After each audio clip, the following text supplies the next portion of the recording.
Oh, I got the right button. Sweet. The show started at 5 o'clock like it was supposed to. My name is Rob, a.k.a. Lantern Noir.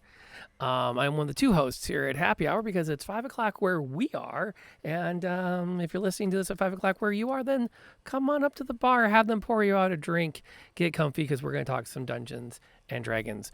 With me is the epic and amazing... Graybeard of Graybeard's Tavern. Hi. It's showtime. It is. East Coast Gang, hashtag. I like that. That's awesome. Welcome, Crimson Cleric. We're good to have you in chat. To answer the question, by the way, that was raised, no, I did not break anything this time. I put a 3-inch foam pad on my desk when I play VR games on stream.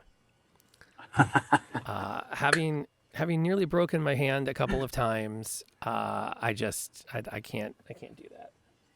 So, Oh, we've gone to a VR center a couple times, and they have like a big room, and the walls are padded, and then they have these big couches, these big L couches where everybody can sit. I mean, this is pre-plague, of course, but yeah. Yeah, I can't tell you how many times we've all gone, oh, whoa, too close. Yeah.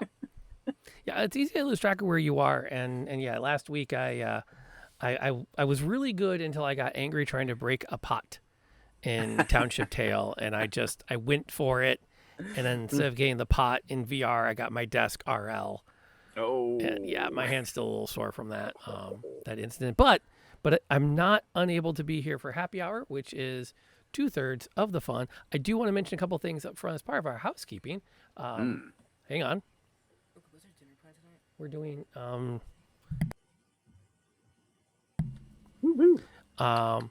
okay. Yeah, okay. Back on track. Some housekeeping at the top.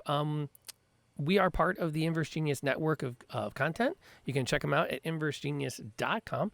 We are also sponsored by Sweet Steam Steampunk Chocolate. And they are amazing chocolatiers and friends of the show. We usually don't get quite enough people to do a full giveaway during the podcast recordings, but if you check out sweetsteam.com, pretty soon we'll actually have a discount code you can use. Nice. In addition to me plugging them, you can get a small amount taken off your purchase. They make some really amazing things. And I get to use my steampunk props now. Steampunk props, yes. They're just great people. We had not finalized the deal last Tuesday when we recorded. But it is now finalized. I actually have some chocolate here in the house to show off and give away. And then, like I said, they're working on the discount code for us. So nice. Sweet. It's some good stuff. So check them out, sweetsteam.com. And if there's a place to leave a bot in the comments, let them know Lantern Noir sent you, and then we'll do what we can to help you out. Nice. No shipping costs for orders over $50, and they pack ice around the chocolate when they mail it during the summer. Because they want to be sure it gets to you unmelted. So what's up in news this week? Woo! I feel like there's a lot of stuff that came out this weekend. They rounded out the big mystery going into last Thursday night was, the third book is going to be announced tomorrow. So of course Amazon drops it early at midnight or 11. Yeah, dropped it early because of Amazon. Yeah.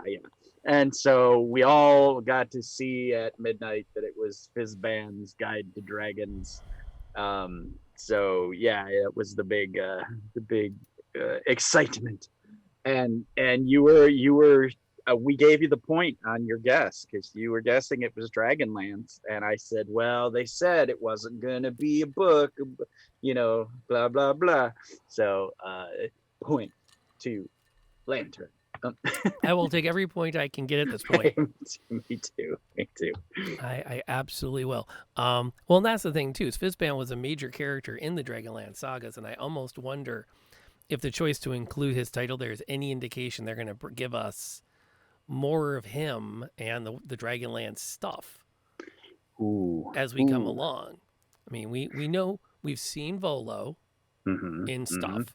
Yeah. As a major figure, he's a major NPC in the Waterdeep adventures. Yeah. I don't know about I think Tasha's book of Cauldron of Everything is more just a reference back to Tasha of Tasha's hideous Wow. laughter, Yeah, etc., etc. The spells and whatnot. Archmage from Greyhawk. Well, one of the original players' characters, Yeah, if I recall. exactly. Same Yes. category as Bigby.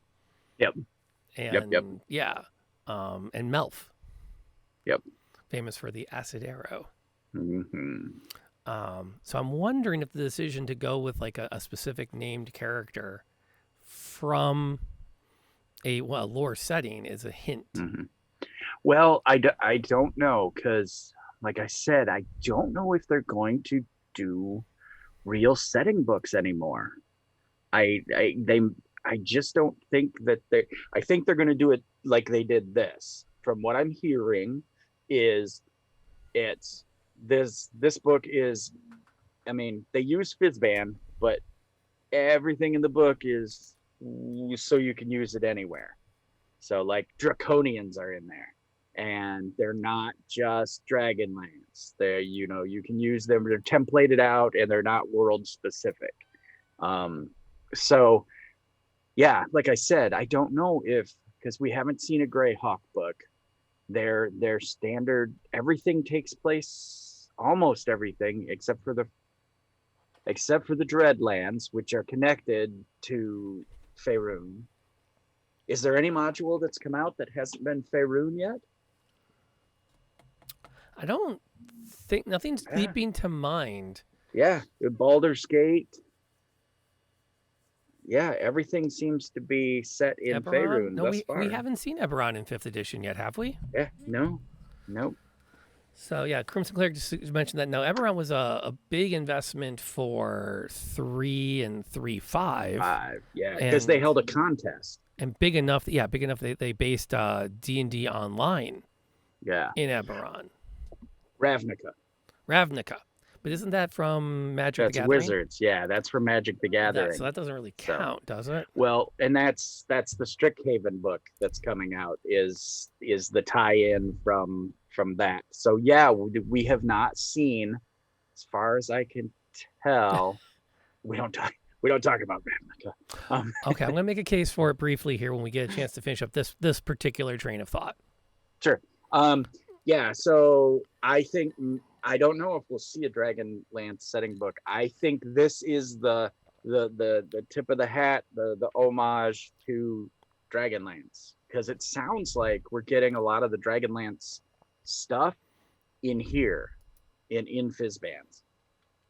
Well, I still can't shake though that, I mean, we know that Hickman and Weiss wrote something. And I don't know, maybe it's not lore, maybe it's adventures.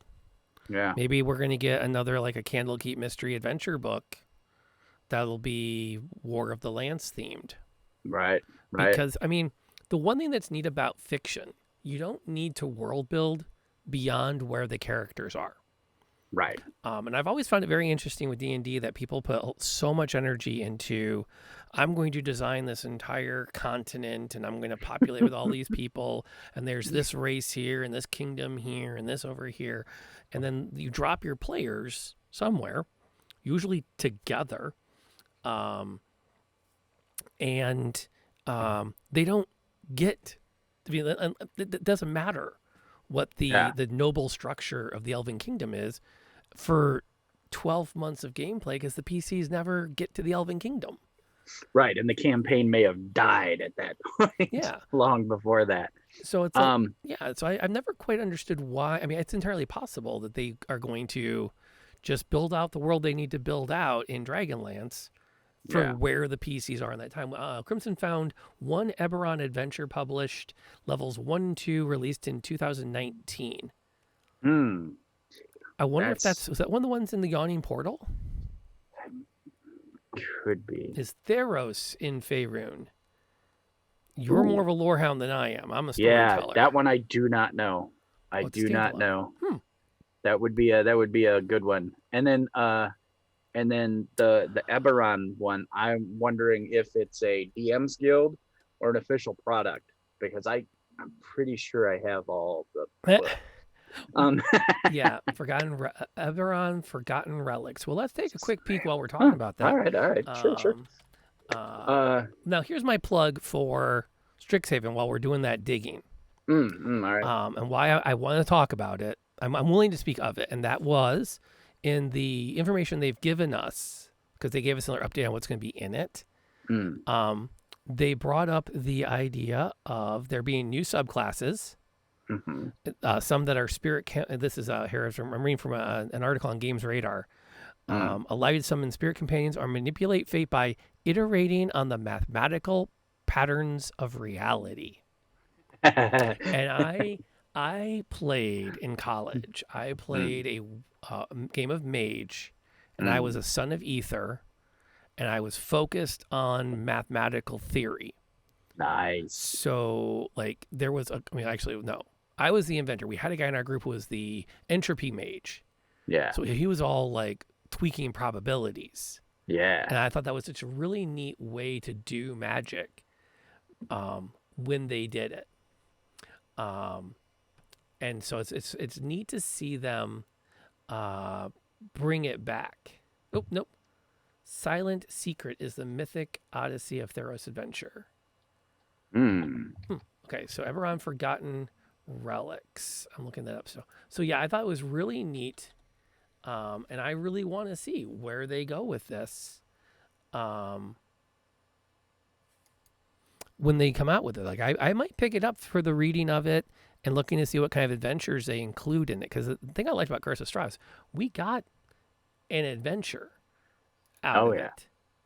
it. Um, Yeah, well, and I think that's it's a good formula, and I think that again the Fizban Book of Dragons is going to be in that same vein, because it sounds like there's going to be a small module, stuff for players, stuff for DMs, ton of stuff on dragons, mm-hmm. 40 new monsters and stuff. Um, where in Strixhaven, there's going to be a bunch of new NPCs statted out, and I think that's just fabulous. Like more town folk type wizard school people and stuff. Um, yeah, Curriculum of Chaos, I think, is the Yep. Strixhaven one, and yeah, and it's supposed they I guess the working title on it was Hot Mess. Just hot mess, because that's what college was for most of them. It's just Well, and I think there's a lot of like, I'm not gonna lie. Part of me doesn't want to put a lot of energy into writing new campaigns because mm, I dig the idea of saying, let's get this thing, get in there and see what adventures they give us mm-hmm. with it that I can run. Because the idea of running an adventure at a college Yeah. I'm not against that. Hey, Esteki, glad to have you here. I mean, as Woo-hoo. we've talked about previously, one of my favorite beer and pretzels RPGs is Teenagers from Outer Space, Yeah. because there's Yeah. just such wacky, fun drama in high school. And then you just finished your Masks game. Mm-hmm. Yep. Yeah, it's always good to play. My so I have a wizard college that was in my old world, in my old campaign, in my most recent home world campaign.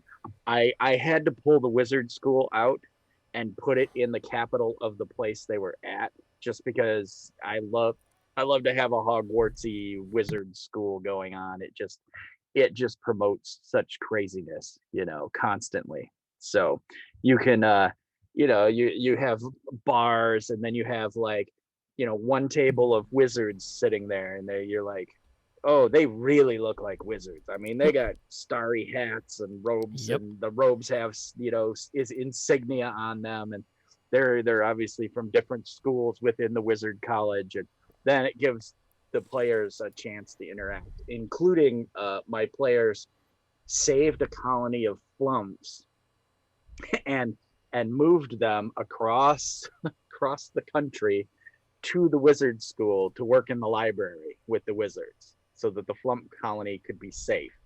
And so the flumps now work in the wizard school in the library. So there's these, flumps with all their tentacles holding books and putting them back on shelves and stuff, just to be all wacky and way out there. Well, you can. I mean, so many things change when you have magic as commonplace. A lot of things shift. And we talked about that too, the idea of high magic, low magic worlds. So college in a high magic world is just such a unique, so much of the college experience is streamlined when you can just, not deal with all the crap that goes with college because you got magic. So yeah, there's just a lot going on with that. But I mean, I think we still don't know a lot. No. In both cases, I'm cautiously optimistic that we will get enough to justify the purchase price. Yeah. See, and I need to give up my bibliophilic tendencies, because I'm gonna give them the $30 for D&D Beyond, and then I love my brick and mortar guys. Love you guys, fanfare.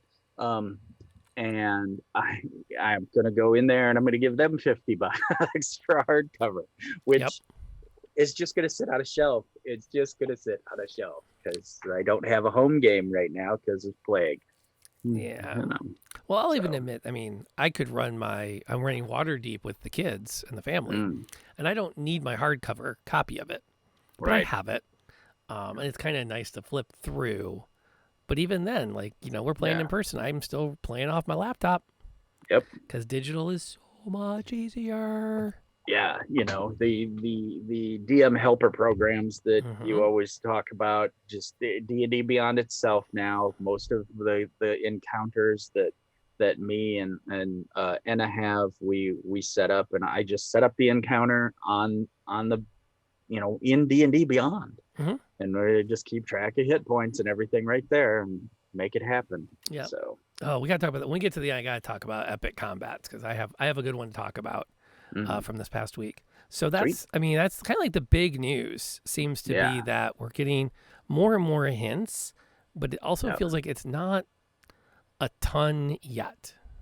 Yeah. What else were your big takeaways on the Treasury of Dragons? I like the idea of more options for Dragonborn, and because all we have now is we have the AU for Dragonborn to have wings, and that's one of the oldest elves things. Is she made a character, and again she makes them in Hero Forge first, so she made this opulescent dragon, so her skin shimmers like rainbowy like opals, and she has wings. And she was so sad because she's like, how come Dragonborn can't have wings? And I'm like, well, they can. When you get to 4th level, you can take wings. And it's just going to be, I want to see what options they have for Dragonborns coming up, because it sounds like it'd be nice if they did the kind of variant human thing where you can, trade X for, Y. You don't have a breath weapon, but you have wings, or some, combos therein, just because not all Dragonborn are the same. Indeed. And it's interesting because I just saw a Twitter conversation about what's so game breaking about a character having wings. And it's like, well, not a lot technically. It's just I don't want to deal with it. I mean, so my Mrs. Noir sat down for our Tuesday night game, and she made an Aarakocra right out of the gate. Oh, bird person, this is gonna be awesome! And I went, no, it's the one race I don't allow. It's not happening. Floor traps become less practical. Yeah, anytime there's a tripwire, I fly over it. The floor looks suspicious. I hover down the hallway to see what happens. Well, and see, that's one of those things too that okay, let's see, it's a 5x5 hallway. How exactly do you have a 15 or 20-foot wingspan and fly anywhere with, So a lot of times I'll do that kind of thing. Mm-hmm. When I'm DMing and people have that, because they don't have imp wings, 4-inch imp No, wings. that is It's, true. and so Yeah, ceiling traps become a thing. Yeah, and it's well, my answer was the person put on Twitter, what's the big deal? You can always plan around it. And my response was, yes, I can. I just don't have the time.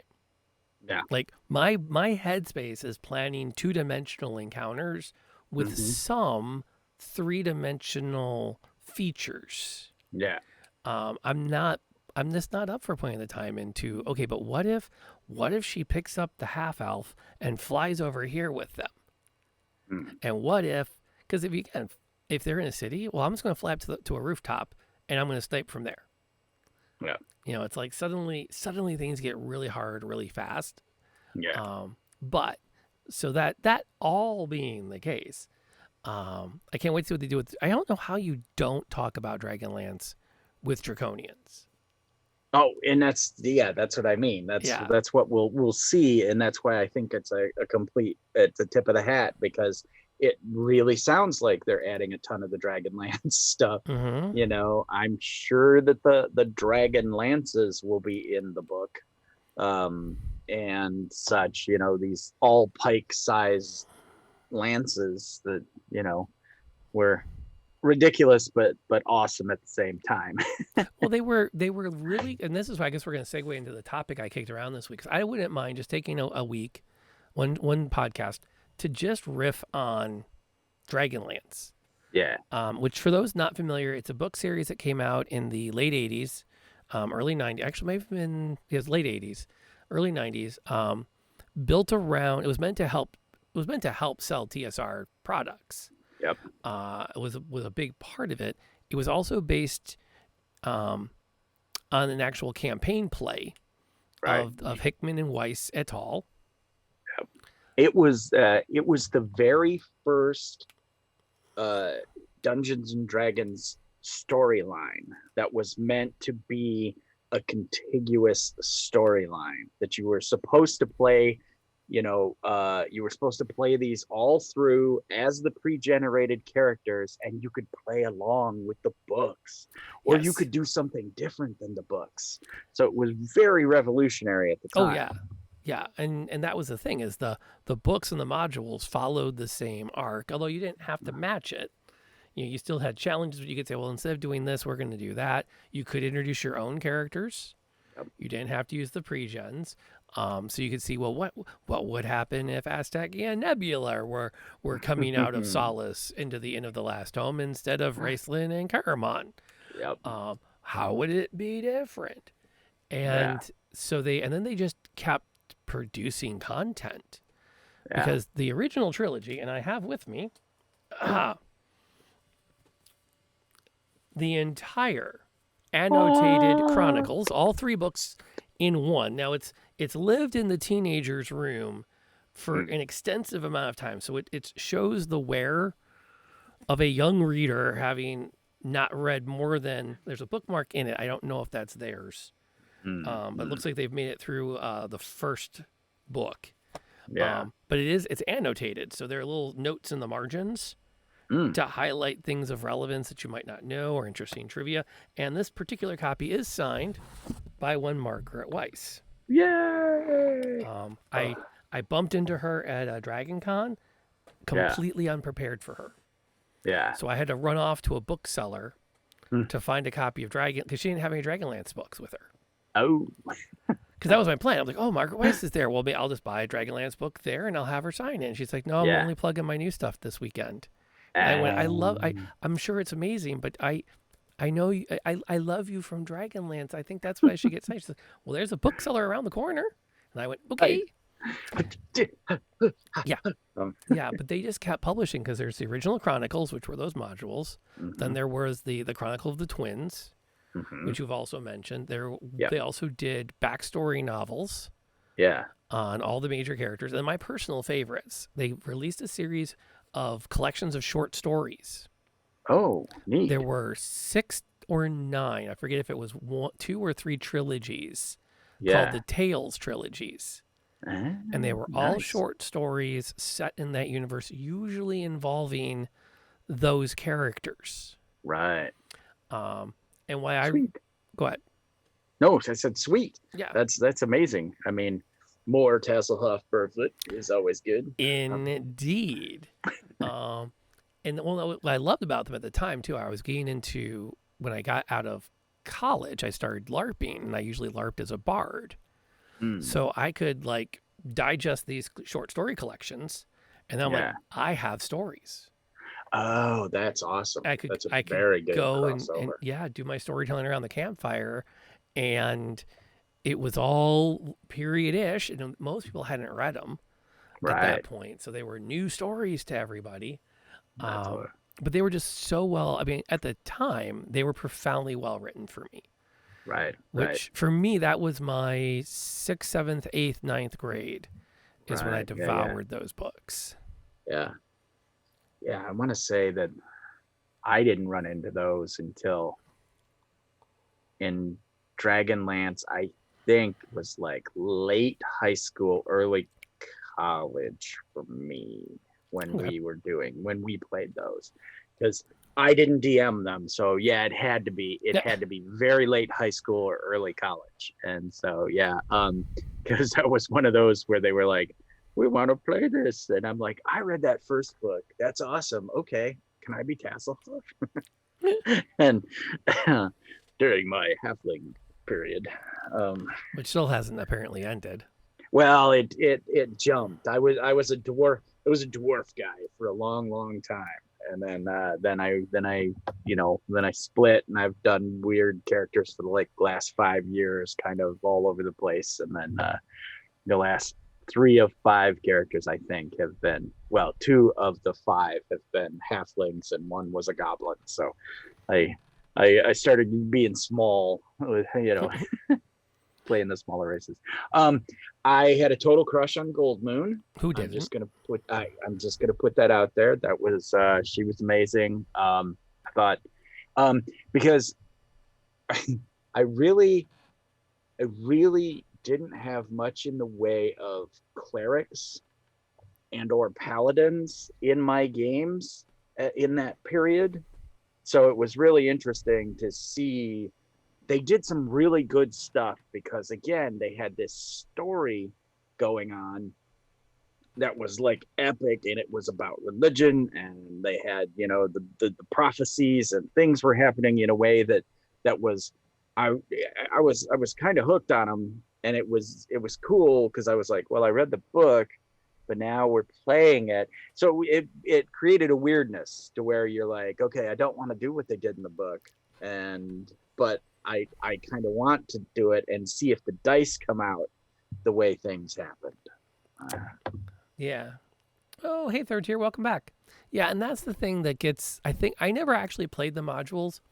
And I think it was at the time I was in a phase where my older friends and relatives that were into D&D were more into the mess with the system. So it was like the DM was trying to kill major characters from the books. It's like, well, let's see how well you handle the next book if Gold Moon dies. Yeah. Like, well, no, she can't die. She's the bearer of the light staff. She can't do that. That's not going to work if you kill her off. And so on. So I never got a chance to play them. I do have over there though some of the modules. I have the Inn of the Last Home source book, which includes recipes, songs, layouts of the inn, lots of really neat lore. Awesome. Just really neat stuff that fleshes the world out. And for me, I had read all of these. Not all of them. I had dove in on Chronicles and Legends, so the 2 major trilogies, before I found Lord of the Rings. Right. Yeah. So what happened is I start reading Lord of the Rings, and I'm going, okay, so we've got a hobbit, which I guess is a halfling. And we have dwarves. I got dwarves. Okay, so let me get this straight. I'm reading the Hobbit. Like, let me get this straight. They're going to send a party of 12 dwarven fighters and a halfling rogue. And there's a mage, but he only hangs out with them part-time. And he has a magic longsword. So he's a fighter mage, which means he should be half their collective level, because multi-classing in second edition meant you had to divide your experience between your classes. Right. So like when the party is fifth, you're still like a second level, like a third level fighter, might even still be a first level magic user. Right. Because like, magic users had a disgustingly slow experience table. Well, so did the fighters. So that explains that explains why he had great spells like Speak with Moth and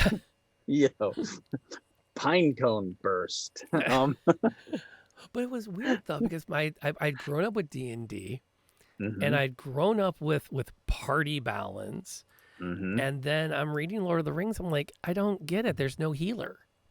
Right. Where's the cleric? Yes. And they spent most of the game without a magic user. Right. And I want a strength wizard. Yeah.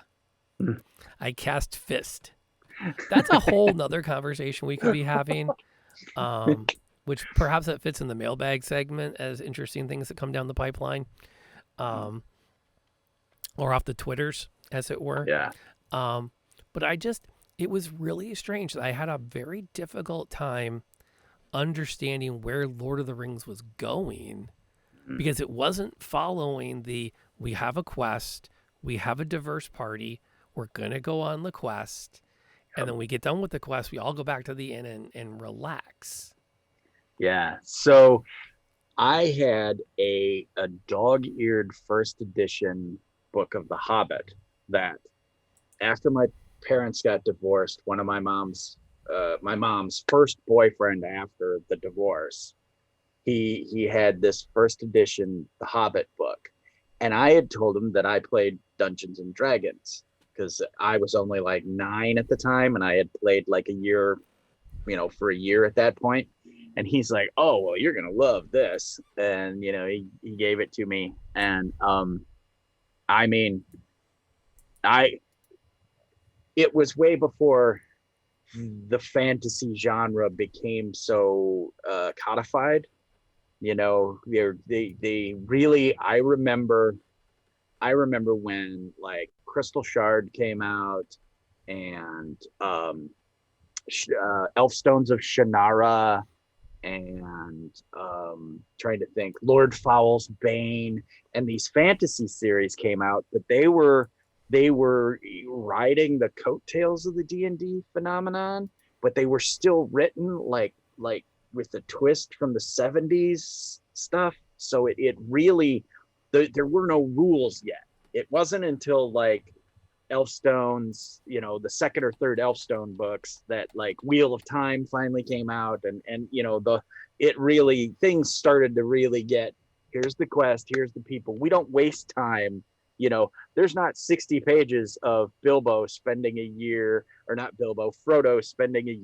11 years or whatever it really is in the story between his visit when Bilbo disappears and when he moves, when Gandalf comes back and goes, "Dude, you gotta go," tell him about the ring and stuff. So it really, it was just a different, you could so tell the writing had changed. It was go, go, go, go. There's no screwing around now. This is not Tolkien writing literature. These are books, and then there's going to be a series, and they're already, plotted out to go. I don't know. It's my coming from a different direction towards it. So, excuse me. So I could see it from the other way, where it was like, oh, okay, here's the formula.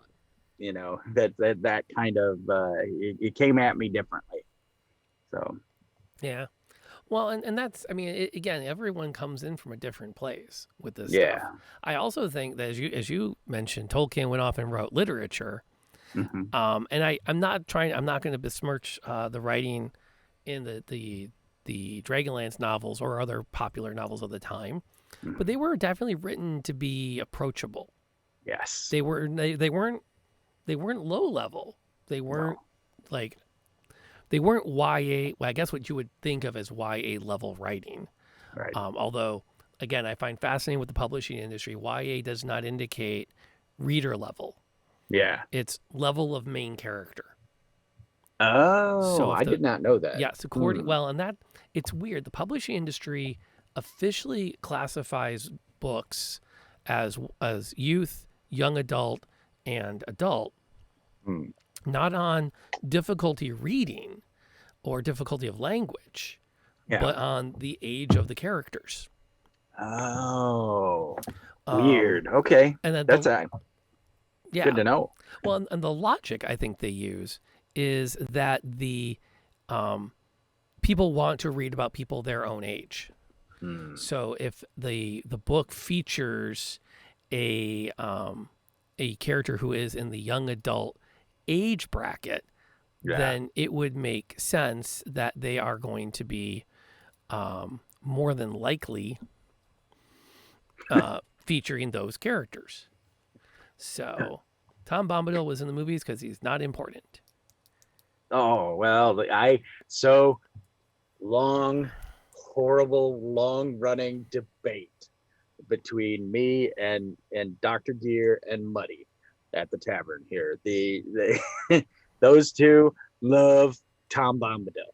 Love him. Mm-hmm. Love him. And I, third tier gaming, I so agree with you. I'm like, Tom was like, I'm like, wow, Halfling pipeweed, really? That's really where this story has gone. It just feels like like Tolkien was like, I'm kicked back. I'm on a weekend at retreat. I'm smoking some Halfling pipeweed, and oh yeah, they come across this old dude in the thing who's actually a god, but not really kind of a god. He's from before, and and his boots are yellow. No, you don't make yellow boots unless they're magic, because they won't be yellow for long. I think I learned more about Tom Bombadil, honestly, playing The Lord of the Rings online than I think I remembered from the books. Right. Which, by the way, a very underrated MMO, in my opinion. Mm. I thought it was really very, for the time, I thought it was actually very revolutionary. I was very depressed that it never caught on. Yeah. Because like many MMOs, I'm like, this is the one that's going to finally beat Warcraft. Right. And then it didn't. Yeah, dude, you can't beat Budweiser. Nope. Nope, but Labatt's is trying. Yep. Labatt's is Budweiser trying. always sells more because it's the lowest common denominator. Yeah. Sorry, WoW fans out there. Well, no, and even most of them know it now for how many are flocking back to the classic and the burning, the re-release of the Burning Crusade expansion to the classic servers. They're riding a nostalgia train, which I think is a lot of the. We have a question. Did you keep the book? Oh, my original? Yes. So, this Uh-oh. is one of my dread moments. So we packed up to move because we kept from the time I was 9 until the time I was 20 and went away for college. I moved every 6 months. I went to 4 different high schools and 2 different middle schools. During one of those, my father took my D&D box and put it atop the pickup truck and didn't lash it down. And we were going like 70 some miles an hour, and it blew off the back of the truck, right? And exploded over the highway. and I shrieked, and there were no seatbelt laws back then. And I nearly threw the door open and leapt out of the vehicle at 70 some miles an hour. Oh my gosh. So my father managed to get the truck pulled over, and I'm out there, and the trucks were going by, and my stuff was going everywhere, and I cried. I cried right there in the middle of the highway. I picked up what I could of my D&D stuff, and my father was like, "Get your ass back in the truck. We need to get." And it was crushing. It was one of those heartbreaking moments. The book was gone. Yeah. So I never knew where it went from then, which was good because I never returned it to my mom's boyfriend. And if he had ever asked for it back, that would have been a very hard Awkward. thing to do. Yeah, very awkward. So, Yeah. but one of the big tragedies of my young life. That's But, rough. And it's hard when those kinds of things happen because we don't, especially if it's things you don't realize. mhm. Like it's one of those like, hey, don't I have? And then you're Yeah. like, crap, where is it? Yeah. You know, I'm Yeah. fairly confident somewhere either in the house or the garage is the first edition blue covered D&D rules book. Yeah. Mine's But right there. If you put a gun to my head and said, let's see it, I Hail Mary, full of grace, the Lord is with thee. Let's start because we're done. It's over. Mine is over in that box under the pile of boxes over there, my original, but it doesn't have a cover anymore. And it had stickers in it, and all the maps were drawn on and stuff because I was like 8. Yeah. So I bought another one at a convention not long ago that actually still has the cover on, and I keep it in a Mylar bag because it's my prop, to be like, this was the edition I started on. Well, my favorite is when someone puts a thing out on Twitter of the "tell me you're old" without telling me you're old. My go-to answer is, I can calculate Thaco. All right. I there was an old timer meme thing that a friend of mine sent out today to me that now I will share. Okay. So Will Wheaton is now older than Patrick Stewart was Yes. during Next Generation. I know. That When the hell did that happen? that punched me in the chest today. I'm like, oh, I'm old. When the hell did that? He was on Criminal Minds, by the way. Will Wheaton? Yes. Oh. It was really weird because I'm watching him because I'm streaming it over the summer and so actually it's pretty much since I think February I've been working my way through it as like I need noise while I do dishes. Yeah, I gotcha. Kind of thing. But there was one episode that came up and it said guest stars and the little like bottom corner Will Wheaton went by and I'm like I wonder who the villain is this week. Because Will Wheaton and it was interesting to see. I loved that he was in Big Bang Theory as himself and a villain. Yes. He was in they got him to work with Felicia Day on The Guild. Yes. Yeah. He did some really brilliant stuff with that too. Yeah. He's just a ton of fun. So yeah, the thing too about Dragonlance that stuck out though was I felt like that really was that approachable. If you're a D&D guy or girl, this is your novelization of your hobby. Right. There weren't a lot of other that I saw books that felt like the wizards all just cast magic. This was the only one where they had spell slots. Yeah. And they had to prepare their spells every day and it really felt like it was right there on my jam. Yeah, that was that was what was really interesting about it. So the legend has it that when I can't remember his name. Tracy Hickman? There was Tracy and Laura Hickman, yep.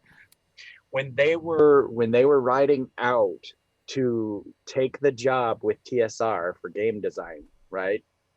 That's when they came up with the idea for Dragonlance on that car ride. I can see it. And Margaret Weiss went and was like, she at the time was in charge of editing books or TSR book projects or whatever.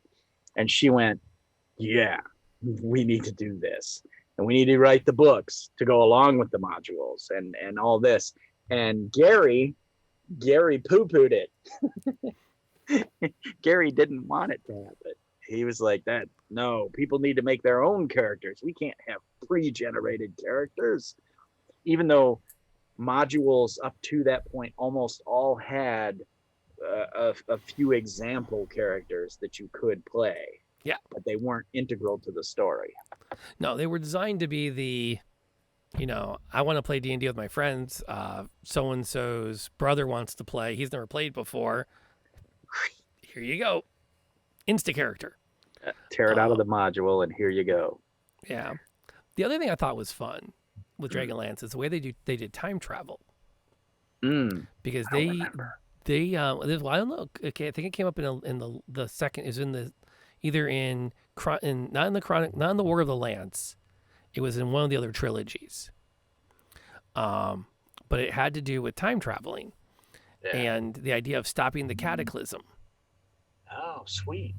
Because the cataclysm in the lore happened when the gods either the people turned from the gods, so the gods left, and the cataclysm happened, or the gods caused the cataclysm, which caused everyone to turn away from the gods.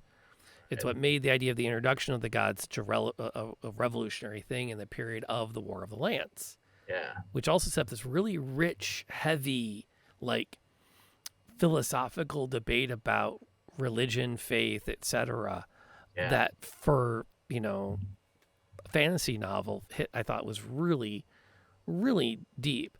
But they go back, and one of the characters wants to stop the cataclysm from happening. And one of the other characters is like, well, it's not that big of a deal. We can travel in time. It's no big. Because the cataclysm is going to happen. Because time is a river. If you pick up a rock somewhere in the river and move it somewhere else and drop it, it'll cause ripples. Yeah. But the river's still going to flow. Okay. So if you pluck somebody out of time here and drop them over there, yes, there will be a ripple effect in that moment. Yeah. And outward from where they hit. But for the most part, that's it. The TVA shows up and cuts all those variants. Yeah, there's no TVA in that case. But what was neat though is that he discovered at the last second he was wrong. Because the gods didn't create Kender or dwarves. They were not made by the gods. Therefore, they exist effectively outside of the gods' plan for time. Oh, and sweet. They can change the flow of time. And it was one of those, like, reading, like, oh my gosh, this is just boom. Yeah. Mind blow. Because I spent a lot of my metaphysics has been the idea for a long time of that. Yeah, go ahead. Try to go back and kill Hitler. It's not going to work. Yeah. You can't change major events in history. You can cause small ripples. Yeah. Or maybe you whack them, and nothing else changes in history because Goebbels takes over. Right. And does the exact same thing. So again, you're not going to see these big, man in the high tower changes. Yeah. Because you can't. Although since I've become much more of a multiverser. The divergent timelines. Oh. In every moment, everything that can happen does happen. Yes. And creates a new timeline from it.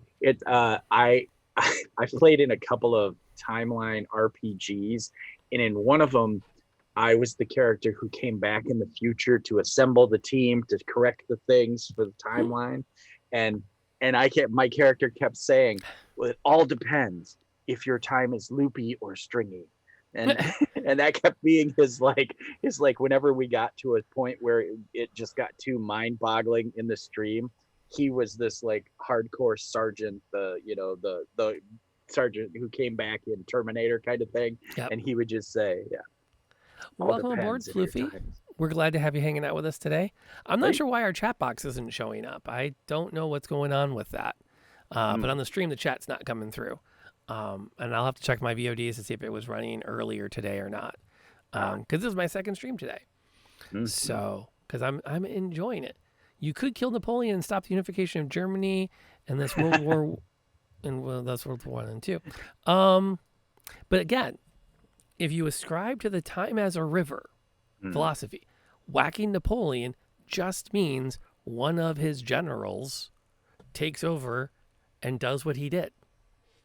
Like that's the whole logic is time is a relatively fixed thing. And for the spiritual, Yeah. God, parentheses, plural, has Yeah. it all figured out, and this is just where it's going. Um, I did like how seasons and things affected, at least in the modules, mm, the seasons affected magic. I can't remember how, but I remember thinking that is fantastic.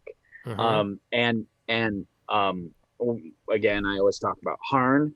Harn, the seasons and things affect magic too. So like if you're a fire mage and it's winter and you fall into a river or get wet, you have almost no chance of casting fire spells.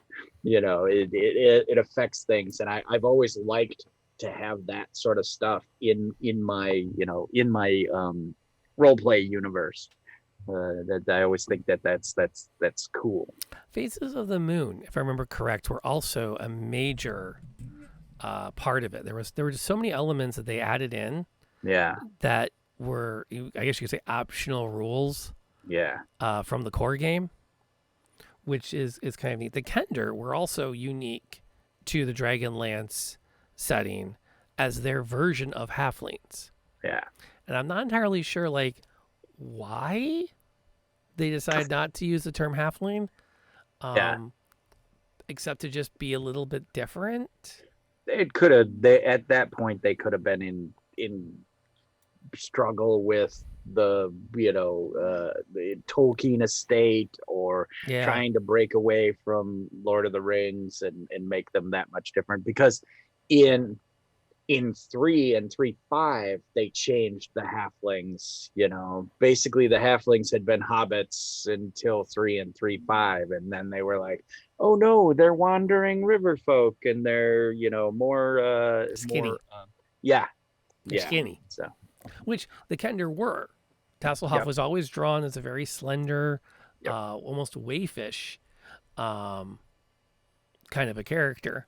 But then there was the combination of the irrational inability to have fear mm-hmm, and the um, kleptomania, yep. which I always thought was kind of an interesting shtick. I had friends that were like, "This is the worst character ever. You will never play a Kender in any game I touch." Yes, Um, indeed. But that was in the days of adversarial gaming, you yeah, know. So in the dark ages when we were still figuring it out. yeah. Well, and it's interesting because I did play a Kender for 3 games Mm. in college. A friend of mine put together a Spelljammer campaign. Oh, nice. So you could make a character from any of the D&D worlds Yeah, because the Spelljammer had traveled from one dimension to another, one planet to another. yeah, And so I had a Kender. I think it was a rogue. I think is what I used as the character class, and yeah. he was the ship's cartographer. It was Nice. Siren Neverlost. Sweet. I started off with a magic item at first level. It was a bag of holding. Mm. The reason Most. reason I got it at first level is because I couldn't put anything in it. Oh. It was full of maps. Gorgeous. I had a map for every nation and every continent on every world in the Spelljammer universe. The Nice. twist was, could I find it? Right. Because it was in a full bag of holding. Right. Right. Take it Now, easy, did you have 13. to dump the bag and dig through? No, I would get lowered into it. So like I'd put the bag down and you just see these 2 little boots kicking so that they wouldn't fall all the way in as Right, maps right. would come flying out. That's Unfortunately, like a lot of college campaigns was one of those, oh, this will be a lot of fun. This will be a lot of fun. And then we played it for like 1 week after we made our characters. And the next week, like 2 people didn't show up at game night. And we're like, oh, well, it's not going to be quite the same without them. Should we plan to meet next week? Yeah, let's meet next week. And next week, like they didn't show up and one other guy didn't show up. Like, I guess we're not playing anymore. Yeah. Dave got a new girlfriend. Guess Let's just play Illuminati. Yeah. Well, no, because it was those were the way that club worked was they do welcome to game night. We're at 7 o'clock and we're going to start. So who's running what and who has open seats? And then all the hands would go up and everyone would call off what they're running and we'd all kind of go over there. And sometimes it would be for one night. Sometimes it would be like a 3-week commitment. Yeah. Right. Right. And then hopefully you made it the next week. Yeah. So it was really, really ad hoc. I played a lot of very, very short games. A lot of make characters and have one combat and we're done. Yeah. Dude, so my sister-in-law wanted to, because we talked about D&D all the time. And this was before we got married. We were still just starting to date. She wanted to try D&D. So this was 2nd edition. So we went through everything. It took us like 2 hours to get through character creation. And she got done and she's like, whew, that was fun. Thanks for showing me D&D. And we were like, no, that's your character. We haven't even started yet. And she was like, oh, no, I can't. No, it's not for me. I can't. And then we were like, you haven't even started the fun part. But oh well. Yeah, I remember that. I remember thinking that to make a character meant you actually crafted one. Yeah. So we had. Hey, Shadzar, I'm going to pause the podcast here for just a minute here. I appreciate you being part of our channel. I've seen you on some other channels, and I'll be real honest. I don't find you walking in here hyper negative right out of the gate as being conducive to our community. Now, you're welcome to revise what you just said, or you can move on with your day, sir. I appreciate the thought, but we don't need that kind of negativity here at Lantern Noir Presents. So if you want to, maybe either soften that shot or have a good day, sir. Now,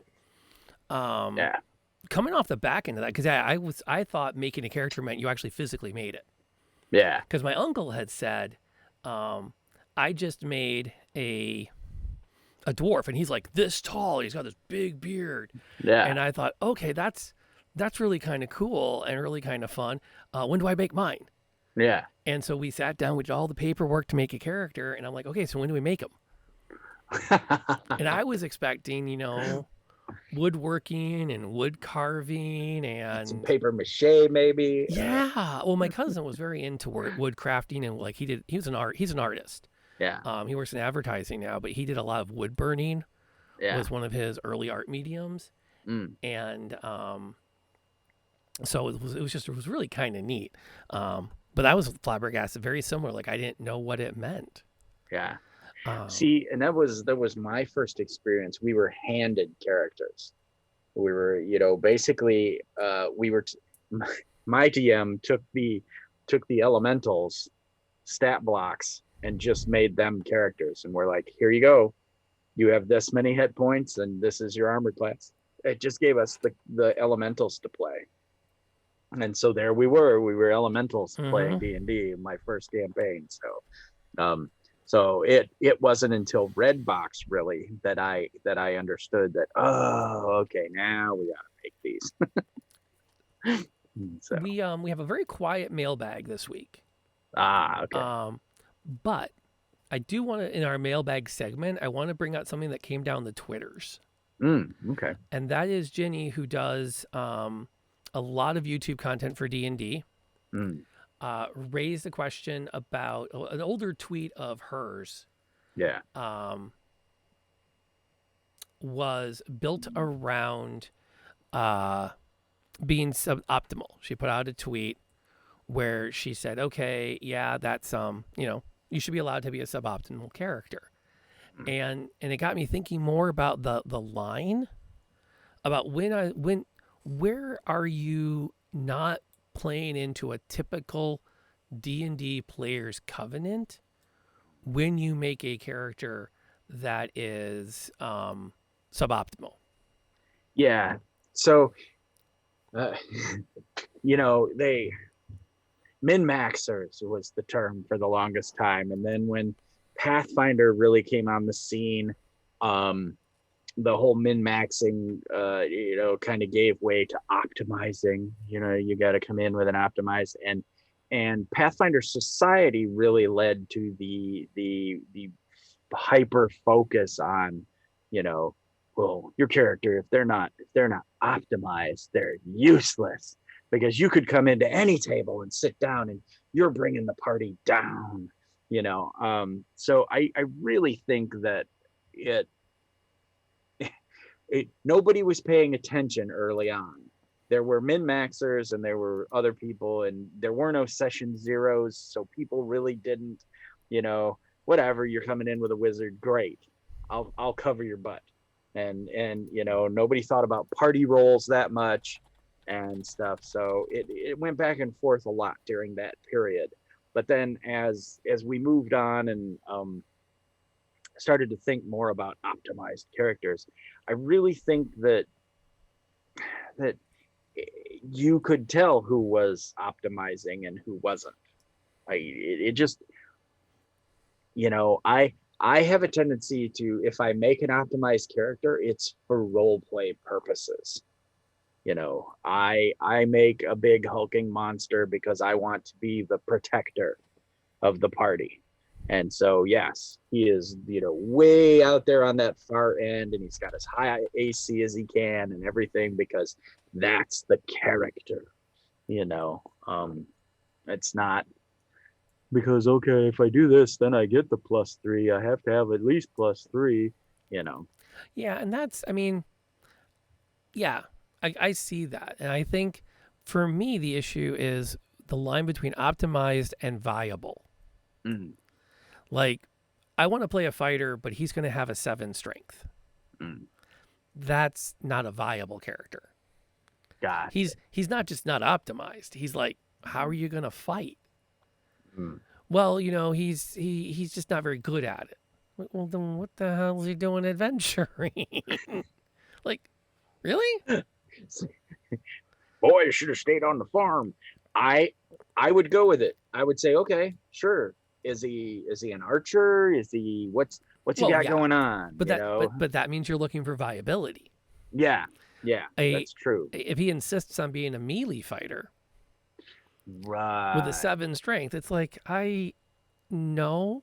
7 strength, 8 dex. What you're saying is 7 strength, 8 dex, 17 intelligence. Yeah. You know, 16 wisdom, 10 on the end. Yeah. You know, charisma and whatnot. Dave, the average human. Yeah. But I mean, I think, and the thing is, even like an average stats is one of those where you can still have a viable character. Mm-hmm. It's when you start to slide into the realm where it's, you actually have to stop and say, well, how did this person end up adventuring Mm-hmm. with this kind of a setup? Like, how are they surviving the challenges of being outside of town? And you can say, well, they were cast into it suddenly. Well, yeah, but that makes them like a 0 level commoner. Mm-hmm. They're an NPC the party protects, which you can totally play. Yeah. I've been in games where I've been like 2 or 3 levels behind everybody. Yeah. And I've been like, you have to keep me alive, but I'm here for roleplay purposes. We had a campaign. It was 2nd edition because proficiencies had just come out. Ah, yes. And we had a friend of mine was playing a farmer who went off to adventure because his daughter had disappeared or whatever, and he was on adventures to try to track her down and find her. Now, he played a rogue, but he just said, oh, I'm a farmer. And the reason he played the rogue is so he would have more proficiencies, you know, get more proficiencies to play and stuff. So he was really based on his proficiencies. And it was just amazing because he was like, oh, I'll go fishing. Oh, I'll cook us a meal. Oh, I'll build the fire, you know. And so he had all that stuff that we would have had to use magic for, or, you know, the kind of things that, you know, the druids like, I'll cast Goodberry. And he's like, well, I'll just go catch us some fish. So it made a fun character to have this farmer adventurer with us, you know. But yeah. Which can be neat. There's a Mhm. lot of room for that if that's what the table wants. Yep. But I think that becomes one of those like sessions. Yeah, he's just like the one character from Deadpool 2, which I haven't seen. Oh, yeah, I know. Or yeah, Randy or something. Well, look at his mustache. You're on the team. So they, Yeah. yeah. Well, and it gets into that like, I think it becomes part of that pregame conversation. Who's going to play a fighter? Who's going to play a cleric? I think if you say I'm going to play a commoner, Mm-hmm. I just want to be here for the role play. Like you know what, and here's another one analogy I would draw. I like to LARP, and I like to not have a character sheet. Mm. Like I don't want stats. I don't want potion vials. I don't want weapon tags if I can get away without them. I just want to come. I want to sit around the fire with my guitar. Mm. I want to tell stories. I want to hear stories from the adventurers when they come back. I don't want to be on the. Take me on an adventure with you. Just don't let me die. That kind of thing. How many hit points do you have? Not a lot. Well, how many? Not that many. Because I don't want to. Younger me loved. Yeah. I can get another plus 10 to my hit points.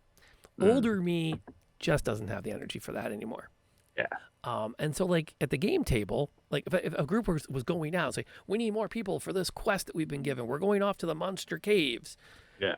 Bring the bard. I'd be quick to go, I don't count. Just so you know, like this is designed, according to the marshals, this is designed for 4 PCs.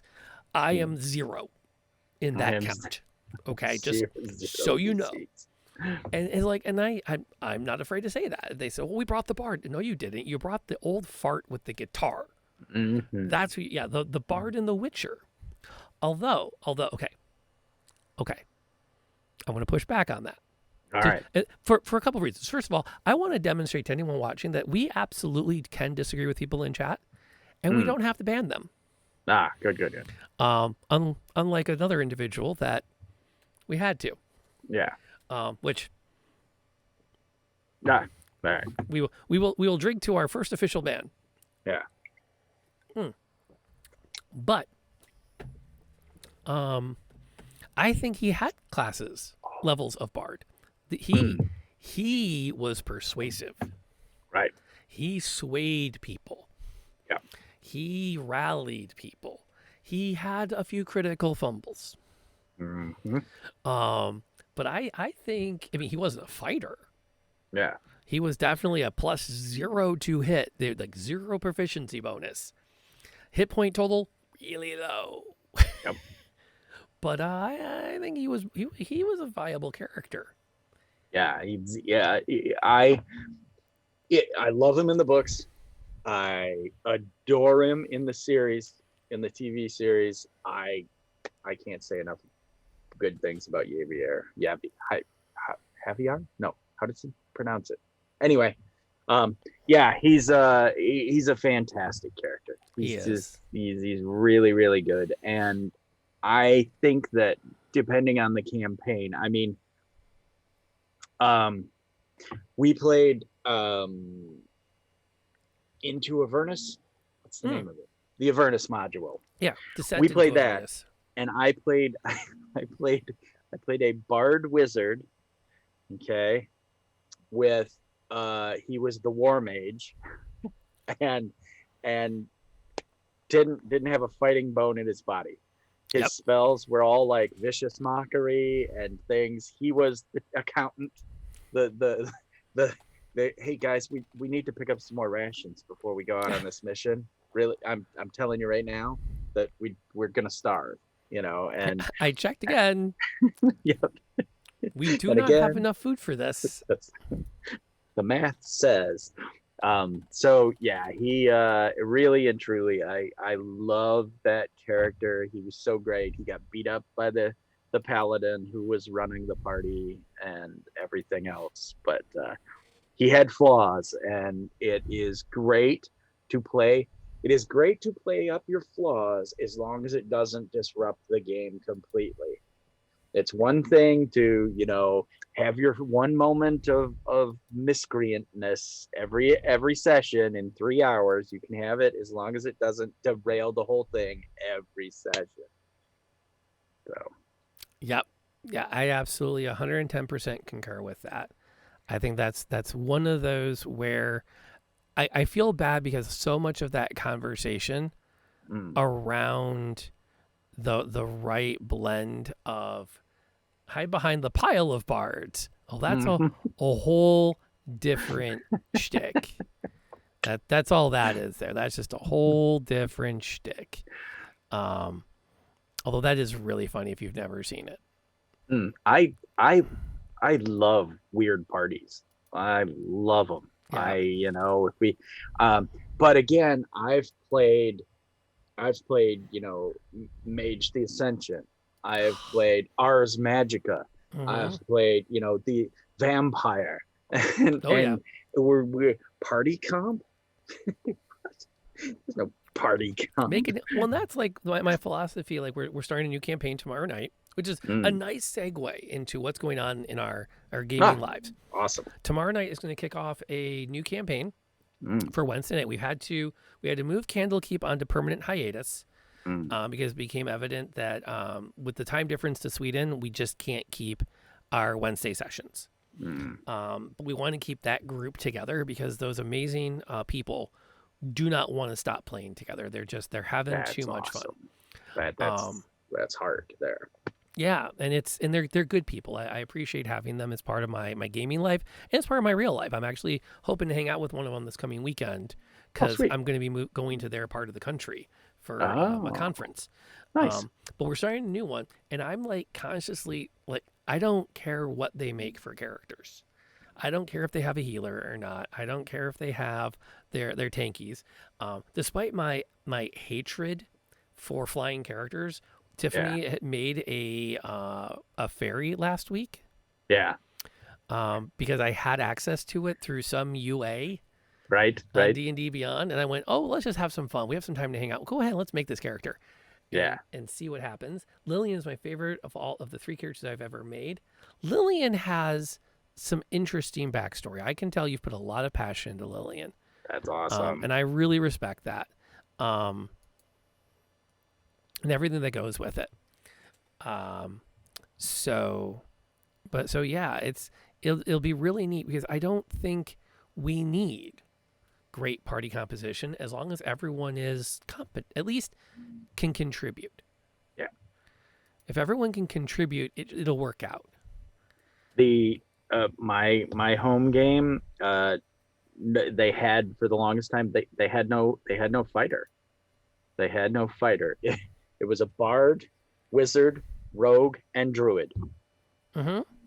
They had no tank, and they shredded things because they were all like, I cast web, and now that they're stuck in place, I cast stony earth or whatever it is, spike growth.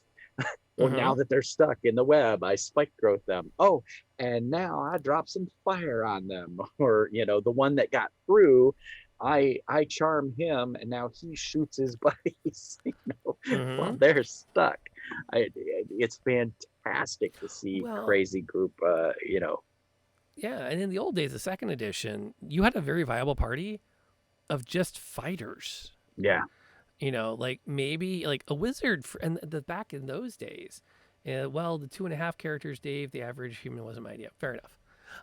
Back in the days of second edition, speaking of 2.5, mm, wizards weren't very good characters until they hit like 5th or 6th level.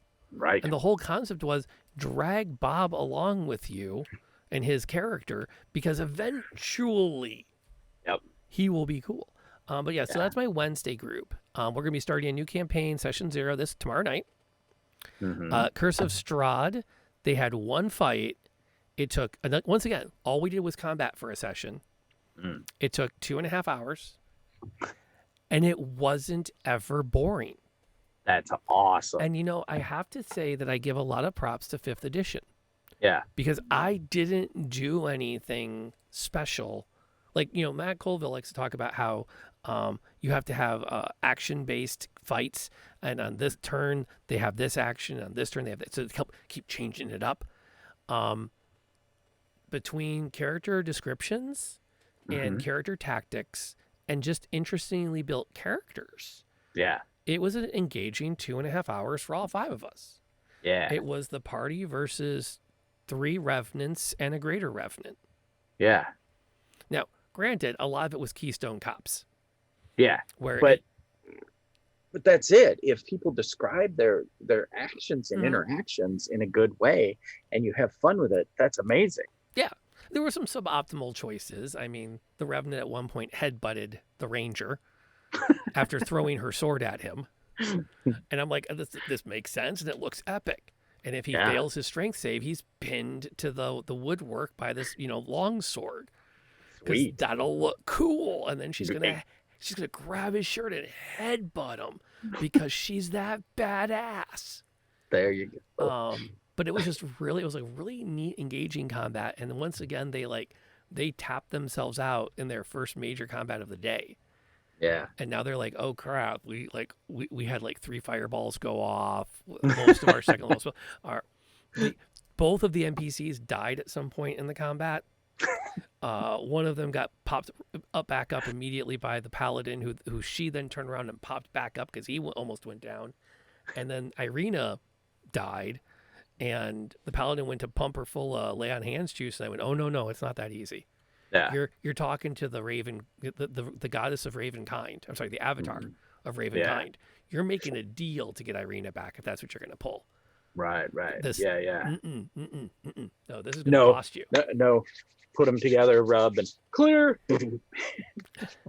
Yeah, it was a really fun and intense night, and that was on the heels of Saturday night, where we did Shemshime's bedtime rhyme from Candlekeep.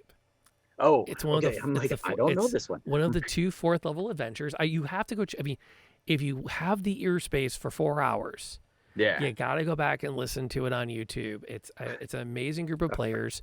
Put it Night on Late my- Night, who is an amazing content creator, came to my table, and she is a D&D'er, but she's got like all streamers, she has no time.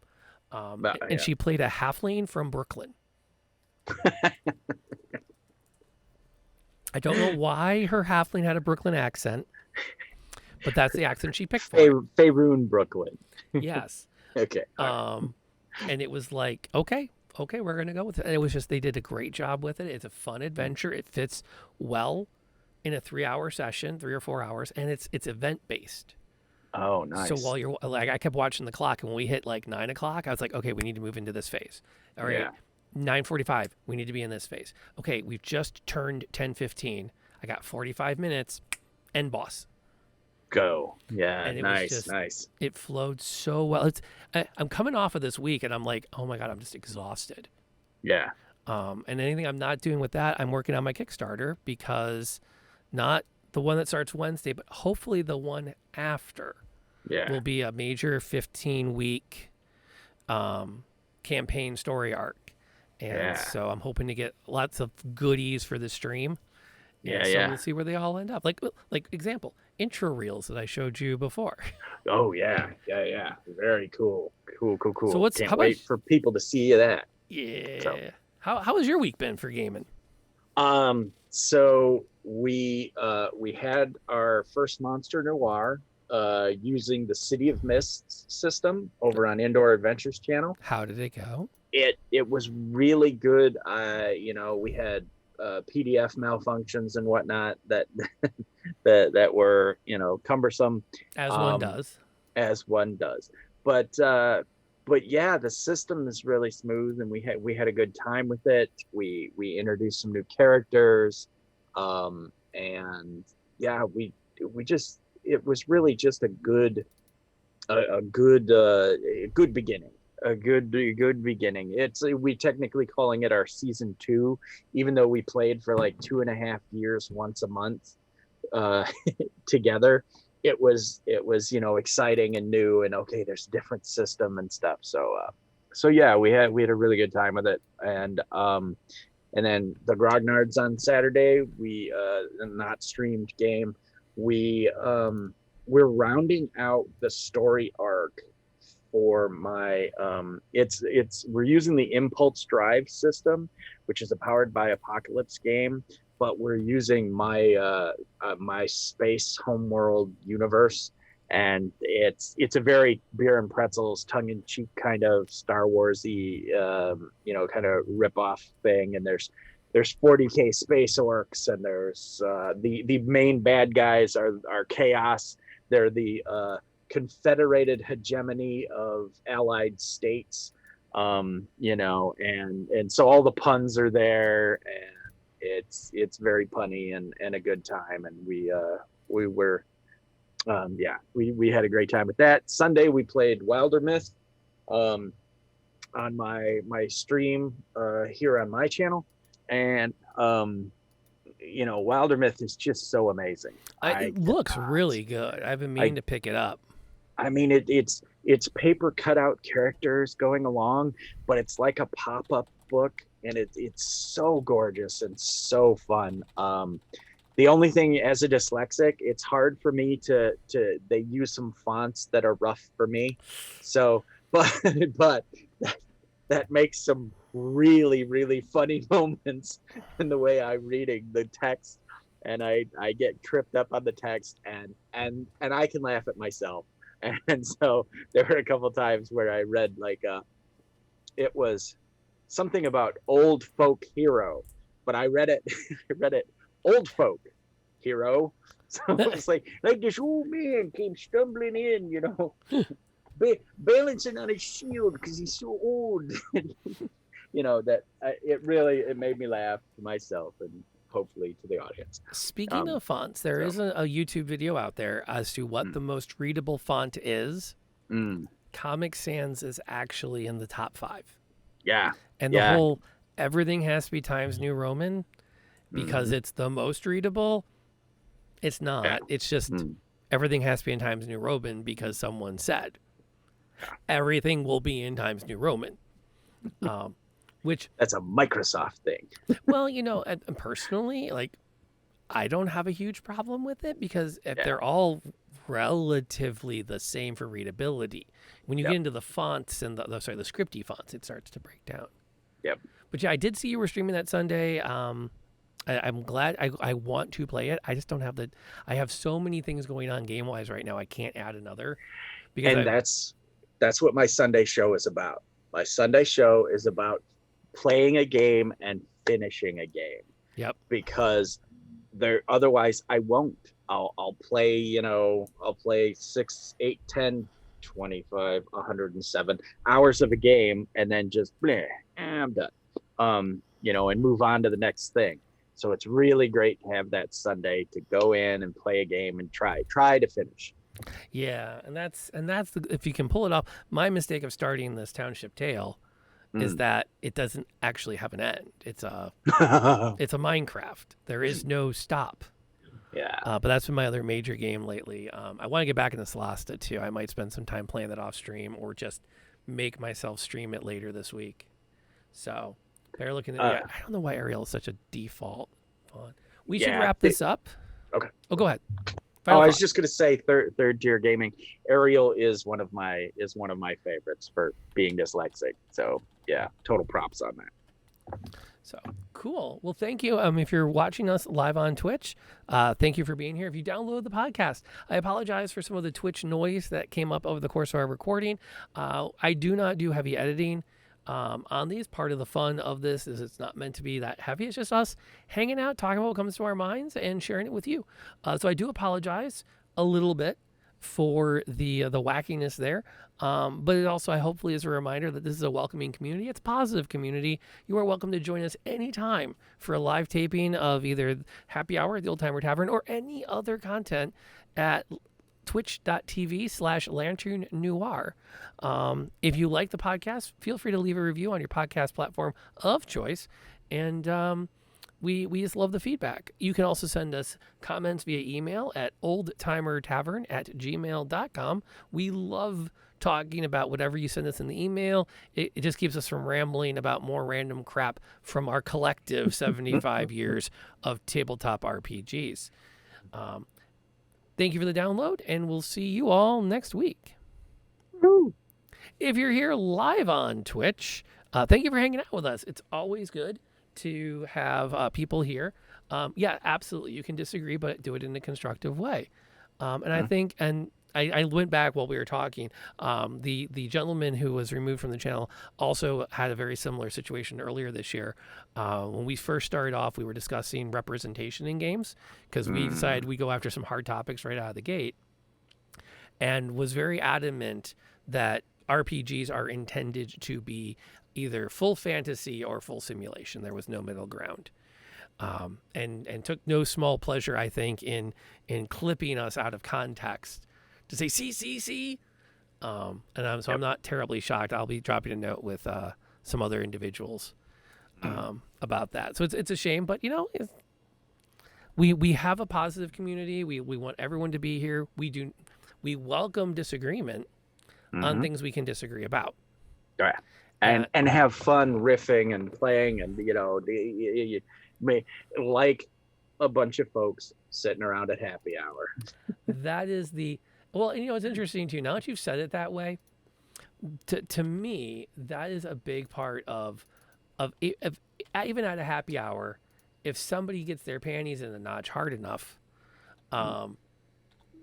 people are going to gravitate away from them at the bar. Yep. And that's the kind of thing that happens, or even more, the bouncer's going to come over and say, "Hey, is everything okay here?" Yep. Because that's not something we want to see at this particular place. It looks like Cypus is indeed up and streaming, so we are going to channel our raid their way. They're doing an art stream, and they look like quite the talented artist. So we're going to go ahead and give them that love, courtesy of Third Tier. So thank you for that. Technically, you owe me 500 channel points. So just so you know, I'll take recompense in the form of a subscription or whatever. We'll do what we can there. But we'll get that raid fired up and send you off. When you arrive, let them know where you were. We're going to be, I might be a little bit delayed. I'm actually late to dinner, and I have D&D tonight, so I probably will not be. So please say amazing things about us when you arrive on our behalf. And any parting thoughts to our Twitch audience? Yeah, definitely don't be afraid to, try new things and not fit in the mold as far as parties go. Take a chance. Optimal parties are stupid. Suboptimal characters are fine. Non-viable characters aren't technically characters, so just make sure everyone at the table's aware that you're just there to hang out. That work? Very fair. Very fair. Oh, and check with your PC before, or your DM before you make a character that can fly. Just gonna put that one out there. I got to remind Tiffany that her fairy has a fear of heights. She can fly to about 10 feet. Nice. Anything higher than that, she freaks out. Games are made to be fun. Absolutely. On that note, folks, I'm going to put up the good nights and send you to the raid. We'll see you all next time.